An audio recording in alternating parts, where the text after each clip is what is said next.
सर्वमंगल मांगल्ये शिवे शिवार्थे साधिके शरण्ये त्र्यंबके गौरी नारायणी नमोस्तुते। जय माता दी भक्तों, आज बात करते हैं गुप्त नवरात्रि की। गुप्त नवरात्रि कब है, कलश स्थापना कब करनी है, कैसे पूजा करनी है, प्रकट नवरात्रि की तरह ही करनी है या इसमें कोई गुप्त हम तरीके से पूजा करते हैं, ये सब इस वीडियो में आपको देखने के लिए मिलेगा। इसलिए वीडियो बहुत महत्वपूर्ण है, वीडियो को पूरा और लास्ट तक देखिए। सनातन धर्म में आषाढ़ मास की गुप्त नवरात्रि का विशेष और धार्मिक आध्यात्मिक महत्व माना जाता है। वर्ष में 4 नवरात्रियां आती हैं, जिनमें चैत्र और शारदीय नवरात्रि सार्वजनिक रूप से व्यापक रूप से मनाई जाती है, यानी प्रकट नवरात्रि होती है जिसका सभी को पता होता है। जबकि माघ और आषाढ़ की जो गुप्त नवरात्रि होती है, साधना, उपासना और देवी की आराधना के लिए अत्यंत फलदायी मानी जाती है। इन दिनों में 9 दुर्गा के 9 स्वरूपों की पूजा अर्चना के साथ शक्ति साधना, मंत्र जप, विशेष अनुष्ठान किए जाते हैं।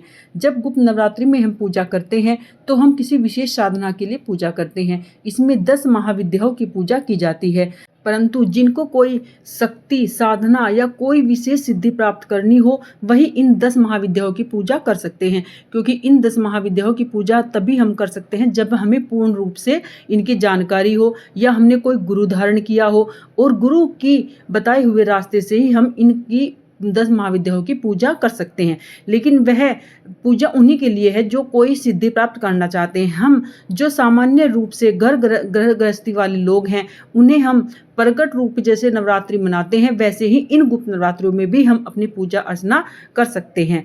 और इसमें सिर्फ ये होता है कि हमें जो भी अपने मन में हमारी इच्छा है वह हम अपनी मन में इच्छा गुप्त रखें और माँ से वह इच्छा उनके सामने प्रकट करके, यानी संकल्प लेकर हम बोलें कि हे माँ, मैं इन नवरात्रों में, आपके जो गुप्त नवरात्रे हैं, इनमें सामान्य रूप से आपकी पूजा करूँगा, और आप अपनी इच्छा बताएं और माँ से उस इच्छा की अर्जी लगाएं और इच्छा को पूरी करने की माँ से दरखास्त करें।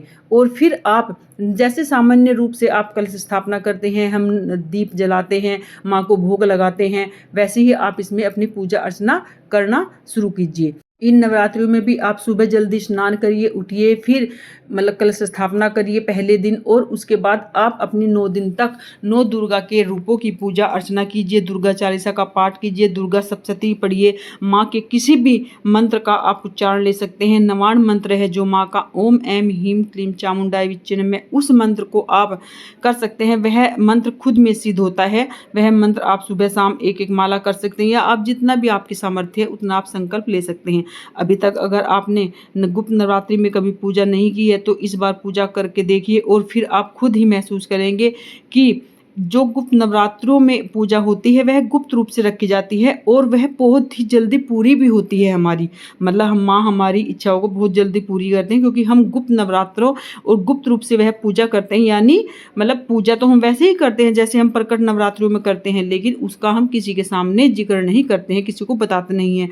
आप अपने घर में किसी अपने जो घर के सदस्य हैं उनको भी नहीं बताएंगे आपके मन में कोई इच्छा। आप चुपचाप अपने घर में सुबह शाम पूजा कीजिए और माँ की आराधना कीजिए, और गुप्त नवरात्रों में आप पूजा करिए। अब बात करते हैं गुप्त नवरात्रे कब शुरू हैं। गुप्त नवरात्रे जो शुरू हो रहे हैं वो 15 जुलाई को शुरू हो रहे हैं। 15 जुलाई को पहला गुप्त नवरात्रा है, और जो 23 जुलाई को माँ के नवरात्रों का समापन होगा। आइए अब जानते हैं कि घट स्थापना का क्या मुहूर्त है। 15 जुलाई 2026 को घट स्थापना का जो मुहूर्त है सुबह को 6:01 से लेकर 10:17 तक है।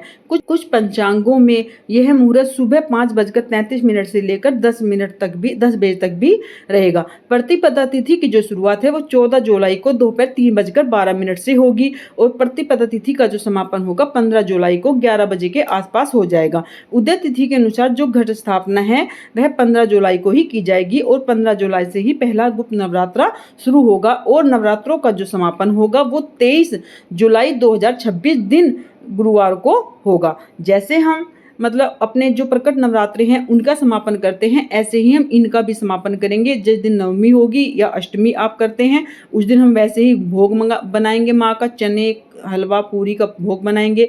आप जैसे प्रकट नवरात्रों की तरह अगर कन्या को नहीं जिमा सकते हैं, आप 2 लड़कियों को अपने घर पर बुलाकर आप उनको जिमा सकते हैं, दक्षिणा दे सकते हैं और गाय को आप रोटी देकर फिर अपने जो कलश है उसको सला सकते हैं और अपनी चौकी को उठा सकते हैं। अगर आपने चौकी अलग से लगाई है, अगर मंदिर में ही पूजा की है, तो आप वहाँ से कलश को हटाकर उसको सला दीजिए ऊपर छत पर जाकर।